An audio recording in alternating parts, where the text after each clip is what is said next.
Okay. Okay. Right. Good day to you all. Very nice to see you all. Not actually seeing you all, but you can see me, I hope. My name is Jeanne Perett, and I'm the author of Brilliant. And I'm going to be talking to you today about teaching the 4 skills of reading, writing, listening, and speaking. Okay. So, developing our skills, our main 4 skills with Brilliant. All right, so first of all, we've got some brilliant ideas for reading. Okay. First of all, what are the main issues when we start to teach our young learners to read? First of all, it's a totally different alphabet. So we understand that this already is a huge obstacle for our little children. And when they come to us as young learners, the children are still learning to read their own language. So, of course, they're not completely fluent readers in their own language to start with. And then we're asking them to learn to read another language with another alphabet. So we do have our work cut out for us. The third thing is that English is not a straightforward language to learn to read. I always think that actually basic English grammar, people think that the grammar is difficult, but I think compared to a lot of other languages that our English grammar is fairly straightforward. You don't have to decline everything, you know. The word red as an adjective can go with any noun. You don't have to make the word red match the word ball or book or bike. It's always just stays the same. In many ways, our English grammar is quite simple, but learning to read English is not very straightforward. The fourth point is that teaching children to read English is only part of our job. As we know, we have 100 other things to do in the classroom every day. Apart from teaching them the 4 skills, there's all the other things that we do as teachers when we have these children in our care. As we very well know, we become like substitute parents for the time that we have those children in our classroom. And then the last and most important point maybe is that we haven't actually been properly trained to teach reading as a skill. We do know a lot about it, but it hasn't been the main focus of our own personal education to teach other people how to to learn how to read. So we're doing our best under these very difficult circumstances. So I do think that we need to devise a reading program for our students, and I know that you do that actually in Russia. I've observed a lot of classes in Russia, and I know that you do have quite a systematic approach to learning to read. And I think that this is what we have to do. So we have to start off with, I think, with letter and sound recognition. And then maybe at the same time, you're also going to be doing whole word recognition and comprehension. Because if we just stay focused on the letter A, and what is the letter A? There's a limited amount of vocabulary that you can use to demonstrate how that sound works in a word.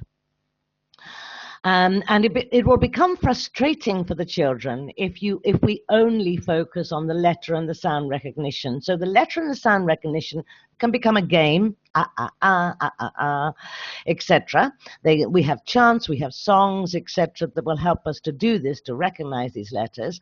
But I think it's very important that we also do the more of the look and say method as well. In other words, the whole word recognition, because this starts to bring the language to life for the children and makes it more interesting for them. And as we know, we have to gain their interest in order to keep them motivated and wanting to continue to learn English. This is right at the beginning. We don't want to bore them at the beginning just with the alphabet. So letter and sound recognition, whole word recognition, and comprehension. What does that word mean? And of course, that's all our vocabulary teaching, which we know how to do. And then learning to sing the alphabet. And I think it is very important that we do learn to sing it rather than just to say it. because it's very difficult to learn a whole alphabet if you don't put it to a tune. And of course, in our books, in Brilliant, we do have a lovely alphabet song that you can use to help the children to learn to sing the alphabet. And then, of course, once we know the order of the alphabet and we've gone through all these letters, then we learn to use those actual letters of the alphabet in spelling games, in all sorts of different games. I'm going to show you some different games that we can do. And then absolutely the last thing really here at this initial stage we're talking about is learning to say the alphabet. Learning to actually say the alphabet is almost a useless skill, actually. If you think about it, we very, very rarely ever need to say the alphabet. You never have a conversation with somebody which requires you to say the whole alphabet in order. It's only a classroom activity. We never really say the alphabet. When we do say the alphabet, we say it to ourselves in our head. For instance, when we're flicking through a dictionary and we want to remind ourselves where a letter comes in the order, then we'll be saying A, B, C, D. Oh, H. Where is it? But we'll very rarely learn to say the alphabet. So yes, we do need to know the names of the letters, but we don't necessarily. It's not a very important skill to be able to say the alphabet. And I'm mentioning this because I think it's important. I know that you know this, but I think it's important that you make this point clear to the parents of our children, because they sometimes think that being able to sing the alphabet is not an important skill, and that if they can't say it, they haven't achieved anything. So I think we can point out to the parents of our children who sometimes make our lives challenging, let's say, that it isn't an important skill to learn to say it, but we do need to know the names of the letters. We need to be able to spell things out. That's the important skill. How do you spell your name when you're writing out a form? Jeanne. That's how I spell my name. I need to know those letters, but I don't need to know the alphabet in order.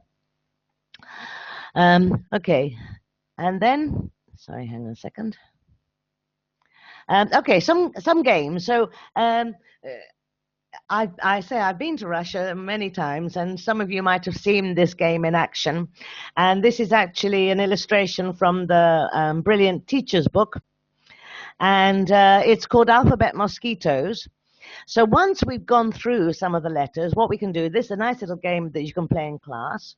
As you can see, what we've done, you just write several letters on the board and then draw little mosquitoes around them, okay? Or whatever flying insect you have that is annoying. All right, it could be flies, could be, I don't know, something that you want to, you hit. And then what you do is you give the children a fly swatter, okay? One of those plastic fly swatters. And then one of the children or you call out the name of a letter. So you say B. All right. And then the child actually has to swat the mosquito, has to kill the mosquito. Okay. So basically what you're doing is you're turning just a sort of point and say activity into something that's fun. Now, while the child is identifying the letter, which letter he or she has got to hit with this fly swatter, the rest of the class are pretending to be mosquitoes. Okay, so you say B, the child's looking, which one's B? And the rest of the class are all going bzzz, until you kill that B mosquito. All right. All right, I think if you try this in your classroom, you'll never want to just do a point and say. And of course, you can use this fly swatter technique for all sorts of other activities as well. You can write whole words as well. I think the children love it. And I recommend getting several fly swatters, because the children usually, especially the boys, they hit that board with such strength that they break the fly swatters. So you need to have several. Okay.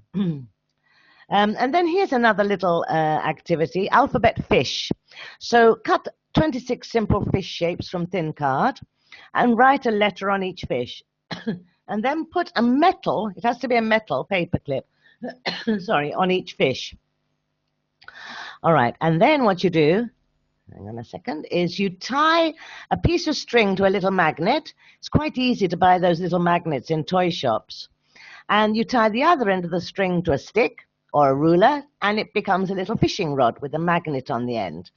And then you give the child a fishing rod, and you ask him or her to fish for a certain letter. So you put all your fish with all your different letters on the floor somewhere, and you ask them, where's B? Can you fish me up B? Can you fish me up C, D, whatever one?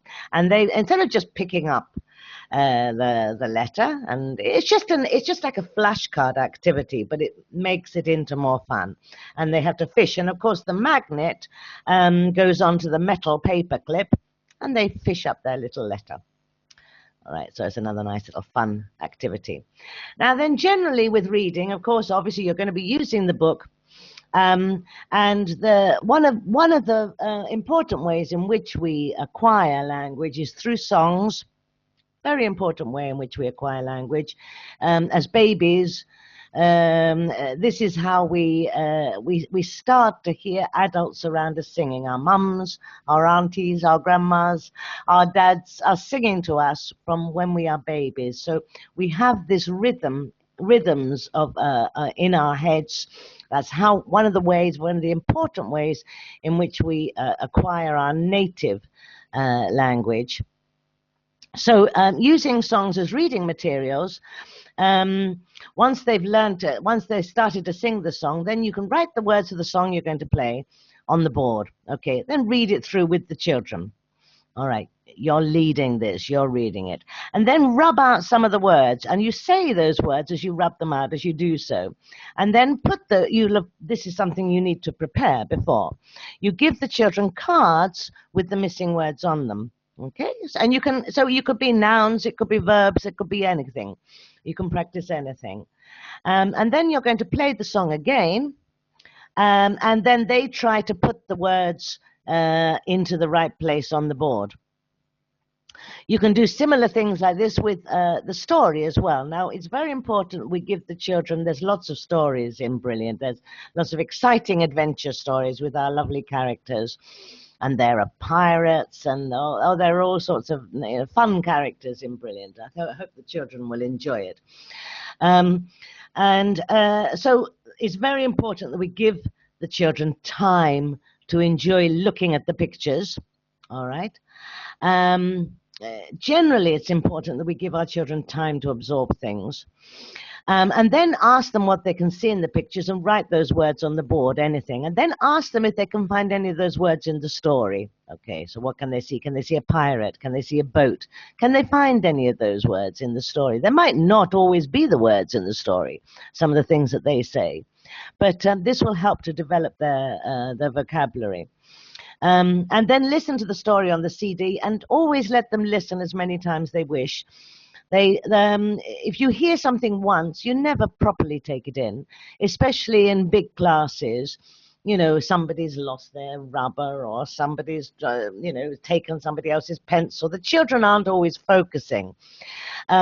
So we need to get them to focus, and we need to give them time to calm down and to focus. So listen to the story once, listen to it again, listen to it again. Children enjoy and need repetition. Okay, so we need to allow time in our classes to have this repetition. And then when you read the story to them, always put a lot of expression into your voice, okay? The children appreciate the dramatization of a story. Of course, you've got it dramatized on the CD. You've got top actors here acting out the parts of the story. But they appreciate it if they hear you putting expression in their voice, in your voice. And then let them read aloud. And they love most children love reading aloud, and it is a very safe way to practice language. And when they're reading aloud, encourage them also to express themselves, okay? So at this point, we're certainly not looking at things being correct. We're looking at things being fun and things enjoying them. There's a time for correction, and there's a time for getting anything right, and there's a time for expression. And the children can get up and they can act out parts of the story. Let them dress up. Let them become the pirates. Let them be Brill. Let them be the children. It's very simple in the class to involve simple drama exercise activities. Or you don't need a lot of props. You don't need anything really. All you maybe need is your own imagination, and let them start to be these people, and enjoy the read. And then and let them enjoy reading the story. And then also very important to let them read silently. Okay, because most of the reading we're reading silently. But they need time. They need time to be silent. And reading silently in the classroom is something that sometimes we feel that we have to always be saying something or doing something. But I think sometimes if you take in a book and you're just going to sit and read your book, read a page from your own book quietly to yourself, and show them that is an activity that you like to do, that they can follow your example, and then let them read silently and let them have time to complete the follow-up activity. There's always an activity after the story and brilliant, but they need time to be able to take it in. And then if they need help, then you can go through it with them. But it is important to have this balance of being active and being silent and calm in the classroom. As we know, we don't always have to be up and dramatizing and being expressive. All right, so now let's move on briefly to writing. Okay, obviously we don't have a lot of time, so we're just going through these 4 skills quite rapidly. So brilliant ideas for writing. All right. So, sorry, let's just get the slide up. Okay, so what are the main issues, again, with writing? Again, it's a totally different alphabet. Now then, I think a very important point is that writing is not an, in inverted commas, natural activity for most people. And if you think about it, many, many children never see the adults in their lives writing. Writing has somehow become something that we just do at school. And you know, when I go around the world and I meet teachers all over the place, and I'm always asking them how much writing they're actually doing. Apart from writing up your lesson plans, it turns out that the most writing that most of us are doing on a daily basis are things like to-do lists or shopping lists. Most people don't write very much. You find that many people don't really write poems. They don't really write a diary. Hardly anybody writes letters anymore. People do write emails. They write text messages, so very short bits of writing. No adults, unless you're a teacher, adults never go home and write a composition. So, you know, this composition writing that we want our children to do, adults just aren't doing it. And children know this on some level, that actually what they're being asked to do is an activity that they can't see happening in real life. So, of course, they can see people reading. People do read generally. Adults generally read, whatever they read, newspapers or comics or books or whatever. Generally, people read a lot. And people speak a lot, and they see people listening, because, of course, if you're speaking, you're also listening to each other. But out and about in the real world, you don't see people writing very much. So what we need to do as teachers is to encourage this as a desirable activity, because I believe it is a very desirable activity to be able to express yourselves in the written word. This is something that we want them to be able to do. And the other thing is that writing requires real application, and it does require concerted effort. And I wonder if that's maybe one of the reasons why a lot of adults in their lives become slightly lazy, can't be bothered, and they leave writing. They leave school and they leave writing. We've got these 4 main issues to do with writing. So again, we've got our work cut out for us. So what we want to do is to make writing a desirable activity. So first of all, we can use different writing utensils. We don't just have to use pencils. We can also use different colored markers. We can use chalk. We can use lovely pens. We can use colored crayons. We can use paint. We can use all sorts of things. It should start to become a playful and an enjoyable activity. At the same time, we can also write on different materials. It doesn't always have to be with a pencil in our exercise book. We can use cards and posters and banners. We can use different textures, papers. We can write on labels. We can write on envelopes. We can write anywhere. And then we can start to involve writing as part of dramatic play. For example, you could give the children little pads and they've got to make shopping lists, and then they have to go out and buy their shopping. So this is part of your vocabulary. Yes, so first of all, they've got to make their shopping list. What do they want to get from the shops today? Tomatoes, cheese, butter, etc. And then they've got to go and buy it from somebody. This is part of a dramatic play activity in the classroom. Or you can give them cards and they make menus, for example, and they've got to write. I'm talking about food writing, okay? To make menus for make-believe restaurants, and then you can make them. You can decorate the menus. This is still writing. It's still just words, but they're seeing that we do use writing in the real world, and it's important for us to be able to write properly. And of course, these are just a couple of very simple ideas of how we can use. Yes, so if we're doing a dialogue set in a restaurant, we can also involve writing as part of the craft work, which would go to setting that scene. Okay. And then, of course, there are all sorts of things we can write. We can write books, we can write poems, we can write songs, we can write stories, we can write diaries, we can write letters, we can write emails, we can write text messages. It's very important as well that we realize that handwriting is becoming redundant. Now, it doesn't mean that we have to stop handwriting, but it does mean that our children need to know how to use keyboards. So, if you're giving your children dictation, let them sometimes write it on their tablets or on their laptops or whatever it is they have, or as a text message. It's the same thing. They're still learning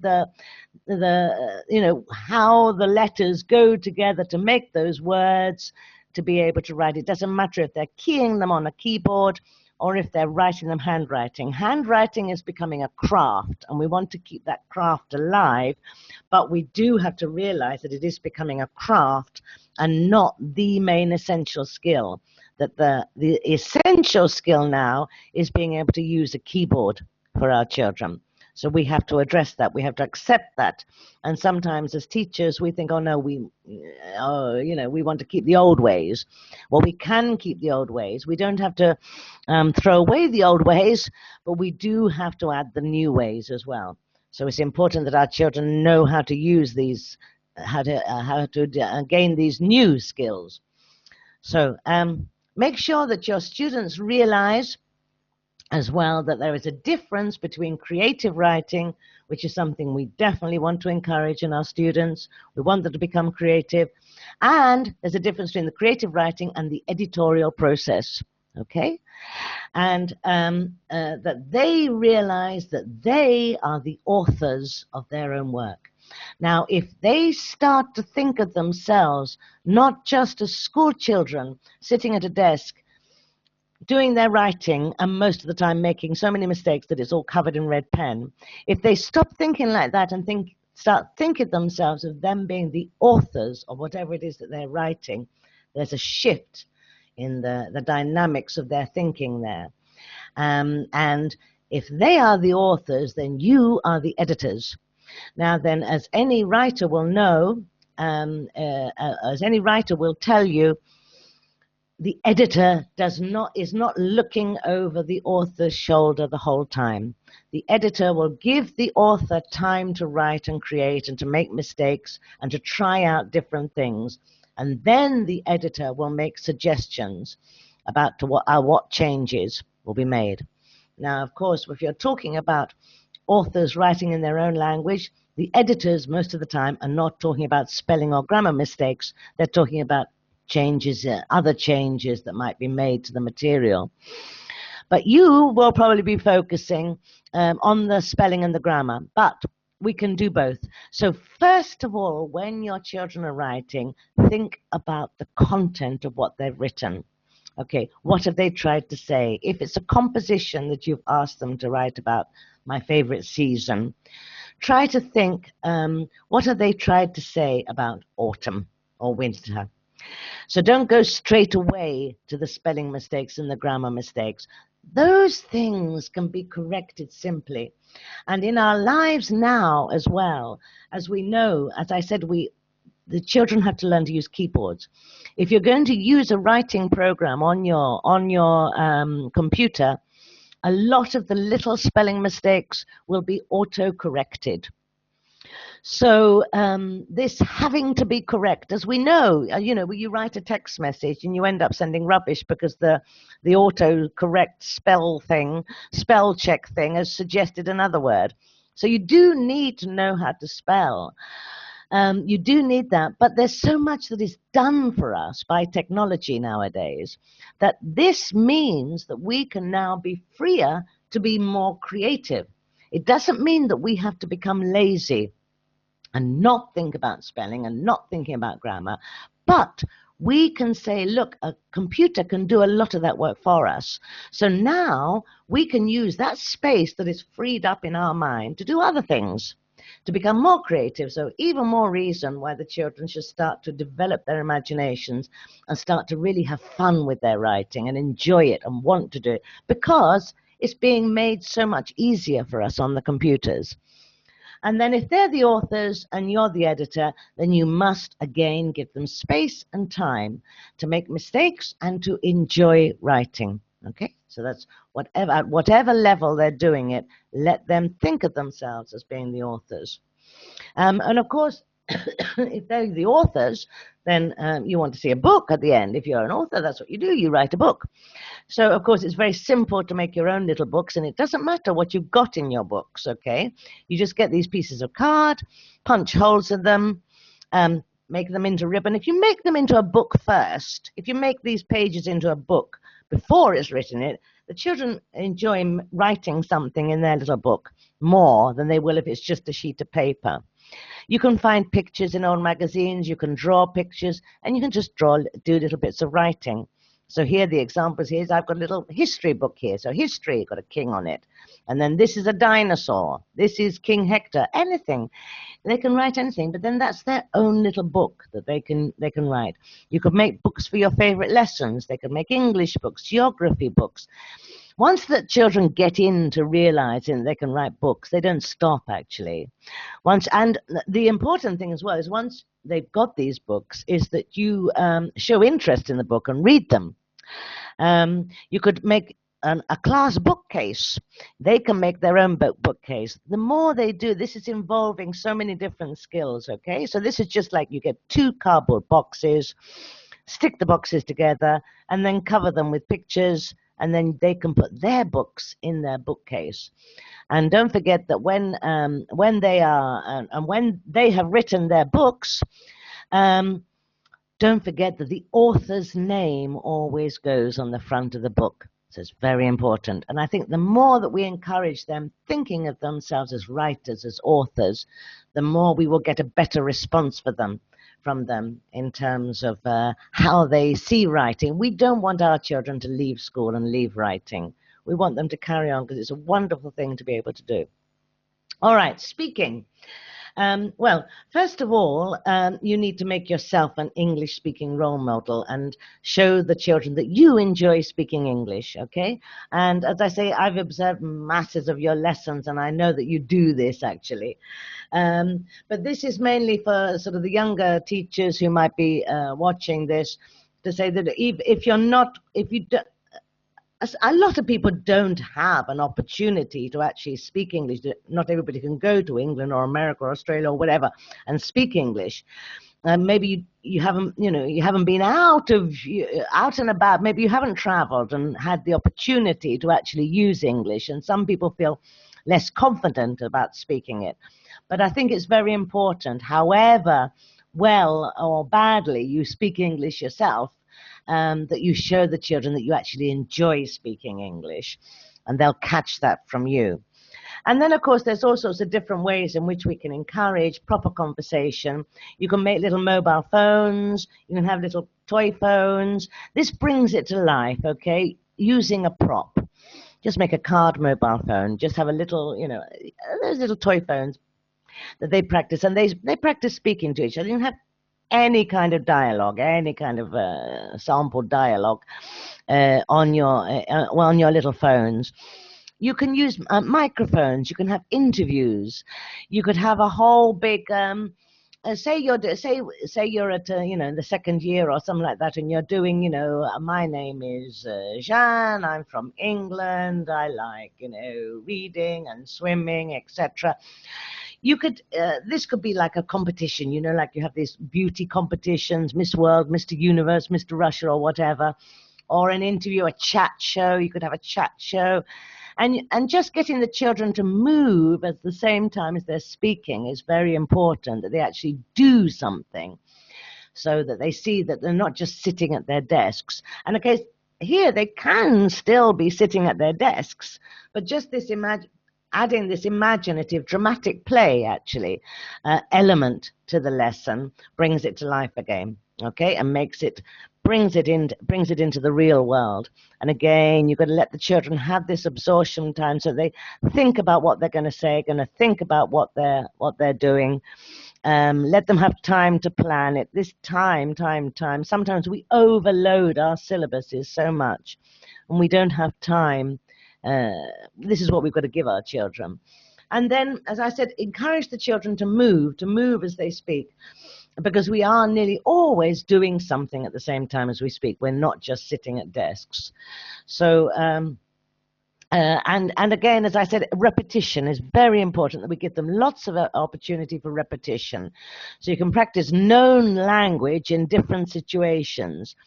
So, for example, if we just had this, you know, hello, how are you? I'm fine, thank you. Hello, how are you? I'm fine, thanks. Just this very simple little conversation. If we think about putting it in these different places, you know, supposing you were swimming in the swimming pool and you're swimming away and you see another friend and have that conversation. Hello, how are you? I'm fine, thanks. You say it in a different way to if you say it in the cinema.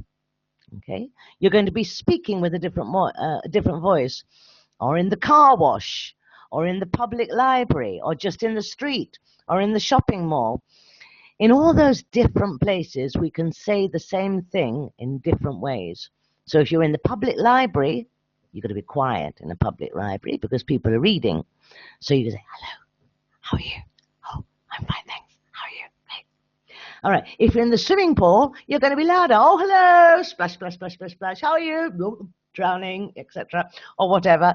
In the cinema, again, you're going to be a bit quieter. Oh, hello, how are you? Going to be more friendly. You're out there having fun. So you change your voice and you change the way you say things. So what I'm saying is that if you can have lots and lots and lots of repetition, but in a fun way. So instead of just all going around the class saying, hello, how are you? Hello, how are you? Hello, how are you? Hello, how are you? And everyone falls asleep. If you just pretend to be in these different places, you're going to have the same conversation, the same dialogue. You're going to be repeating this same language again and again and again, but in a much more dynamic and fun way. And also it takes the emphasis away from the actual language and puts it into the dramatic play as well. And again, they can still be at their desks, because I know that if you've got a big class and they're all sitting at their desks, there's not much room in the classroom to move around. I know that's often the case. But you can still make your language dynamic just by adding this extra element of imagination, okay, and acting things out. Act out dialogues that you remember from the books. Okay, so once you've read the story, let them get out and act it out. And it doesn't have to be correct. Okay, let them say more or less what they remember. I think it's good that children can learn by heart. I think it's a good skill to be able to learn things by heart. Gets the old brain cells working. But there's a time and a place for it. So they don't have to learn these dialogues off by heart, but they can remember what they said. They can start to act them out. Okay, so encourage creativity. And presenting, this is a good way of getting them to speak. So let the children present their own work and take the role of the teacher in the class. And it is a game that children naturally play, that children do like to pretend to be the teacher. And so if they're going to be the teacher, then you're going to be a student. Or you could make teddies and dollies be the, or other animals or whatever, be the students. And the more that they're put into a position of authority, and that they know, you come and tell me about this lesson, please, now, little Anna, that this child they'll respond. So in the same way as if they're thinking of themselves as being authors, if they think of themselves as being presenters, they're going to blossom, okay? They're going to feel more responsible about their own learning. All right, so listening, brilliant ideas for listening. Okay. All right, so first of all, they've got to learn to listen to you. And that is very important. They do listen, and we must have creative learning environments, yes, but the children must also learn not to be disruptive. And it's very important that you get this atmosphere in the classroom where they want to listen to you. And I think it's very true that the children who listen to you and look at you, there's children who are actually properly looking at their teachers. Those are the ones that are really learning. And I'm sure that you would agree with me. I know that you, with all your years of experience in the classroom, all of you, you know that those children that are actually properly making eye contact with you, they're the ones who are going to learn much more quickly than the one who's sort of like half under the desk or looking at the friend or whatever.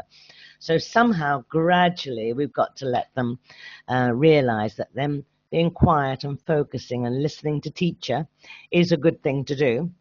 And then, of course, they've got to listen to each other. So, speaking and reading, and that they've got to listen to each other speaking, listen to each other reading.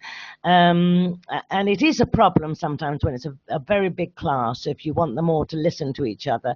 So what you've got to be doing is, if it's too dull for them to keep listening to each other within the classroom, say you've got 40 children, you've got to have other simple activities that those children be getting onto so that you can sit and listen to another child read. You need to have one-to-one time with the children as well as big classroom time. So if you're going to have this one-to-one time as well, you need the other children to have simple activities that they know what they're doing, worksheets, workbook, activity book, that they can get on with so that you don't get this disrupted class. You need to have this calm time in the class as well. And of course, listening to songs, the more they listen to them, the better they will learn them. And again, so the children don't get bored with repetition. Generally, we like to hear the things that we like to hear. As we know, we like to hear the same stories. We don't want our stories to keep changing. If we like a story, we want that story as it was. Okay. Okay. So you've got to play the song, and you can also play the song softly while they're working on activities which don't need full mental concentrations. There's a time for silence, but there's also a time for things to be very, very just if you're just doing a simple activity, you can have songs playing in the background. Okay. And listening to stories. It is lovely, relaxing, and it's pleasant for children to listen to stories read by you. But don't always set tasks connected with the story. It's nice just to have a story time, and don't ask them, what does this word mean? What does that word mean? If you're showing stories with pictures, gradually it will all go in. Basically, what we want to do is get this English onto their hard disk in some way, so that it becomes a part of how they are. This is if we're serious about them learning English. And one of the ways you can do this is through listening to stories and just making it a pleasant activity. And then, of course, listening to textbook cassettes. Well, I don't know how many people have cassettes now and CDs. And this is where a textbook really can be vital, because it's difficult to provide those proper listening tasks by yourself. Obviously, you can be speaking to them, but the actual listening tasks that are within the book, they've all been properly thought out and acted out. And so that's a part of your lesson. Ideas for singing, okay. Part of speaking and part of listening as well. So learning language through songs is not an extra activity. It's one of the most important ways in which we gain fluency, and it's one of the most important ways in which we remember structures and vocabulary. And again, I know that you know this, but again, it's important to tell the parents of our children who don't always know this, that if you spent a lesson learning songs and singing songs, it hasn't just been playing games or a waste of time. It's been a very important way of the children acquiring fluency. Okay. And don't forget that when we're doing our songs, get the children to stand up when they're singing, because most singers do stand up when they sing. Okay. And of course, you can add to this, you can have little cardboard microphones, there's be fun props, etc. You can even encourage them to perform as if they're a famous singer. So they can sing their songs that are in their textbooks, but they can do it in a way as if they're performing. Teaching the words of a song by playing the song again and again until they're ready to join in. Like I said, we just do it again and again and again, and when they've got the hang of it, turn off the player and then go over the words slowly. Okay? And then when they're entirely familiar with the song, add some simple movements, okay? So you can just have a few little dance steps as well, a couple of dance steps to go with your songs. When they're singing, it's very powerful if you're listening to them, and as they're singing, just say, oh, that's good. Oh, you're great singers. How good. As they're singing. And I guarantee that as they're singing, they start to sing better because you're praising them as they do, okay? Some children, and some teachers don't join in because they say, oh, I can't sing. But if you say to that, I can't sing, what you mean is I can't sing well. Well, it doesn't matter. It's not a singing contest. It's just a lesson, you know. So just sing badly, you know, and you can tell them how good they are, and their confidence builds and they blossom. And that's more or less it from me. This is the end. I don't know if we can hear there's a lovely song that's in Brilliant. I haven't got it here on this at the moment, but this is a lovely song, and it sums up how our children think of themselves, how we want them to think of ourselves. I can fly, I can fly, I can fly very high in the sky. So that's it from me. I wish you all the very, very best. Thank you very much for listening to me. This is me. That's my email if you ever want to get in touch with me. All right. Thank you very much. Thank you.